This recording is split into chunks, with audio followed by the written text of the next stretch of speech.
So ಐಬ್ರೋಸ್ನ ಯಾವಾಗಲೂ set ಮಾಡೋದು. This is my original eyebrows. ಇದಕ್ಕೆ ನಾನು ಐಬ್ರೋಸ್ನ ಹೇಗೆ ಫಿಲ್ ಮಾಡ್ತೀನಿ ಅನ್ನೋದು ತಿಳಿಸ್ಕೊಡ್ತೀನಿ. First I will just brush out my eyebrows. ಮೇಲೆ ಅಪ್ಪರ್ ಸ್ಟ್ರೋಕ್ಸ್ನ ಮಾಡಿ just take it down in the end, outer end, ಮೇಲೇನೂ ಅಷ್ಟೇ. So I just take eyebrow palette. ಇದರಲ್ಲಿ ನಾನು ಗ್ರೇಷ್ ಬ್ಲ್ಯಾಕ್ ತೊಗೊಳ್ತಾ ಇದ್ದೀನಿ. ವಾಟ್ ಐ ಡು, ಎಲ್ಲೆಲ್ಲ ಗ್ಯಾಪ್ ಇದೆ ಅದನ್ನು ನಾನು ಫಿಲ್ ಮಾಡ್ತಾ ಹೋಗ್ತೀನಿ. ಯಾವಾಗಲೂ ಇಂಪಾರ್ಟೆಂಟ್ ಆಗಿ ನೀವು ಕನ್ಸಿಡರ್ ಏನು ಮಾಡಬೇಕು ಅಂದರೆ, ಪ್ರಾಡಕ್ಟಲ್ಲಿ ತೊಗೊಂಬಿಟ್ಟು ಇಲ್ಲಿಂದ ಸ್ಟಾರ್ಟ್ ಮಾಡಬಾರ್ದು.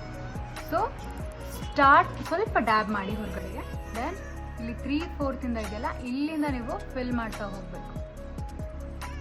ಫಸ್ಟ್ ಒಂದು ಶೇಪ್ ಕೊಟ್ಕೊಂಡು, ಔಟರ್ ಲೈನ್ ಥರ ಶೇಪ್ ಕೊಟ್ಕೊಂಡು, and then again you just take it, dab it.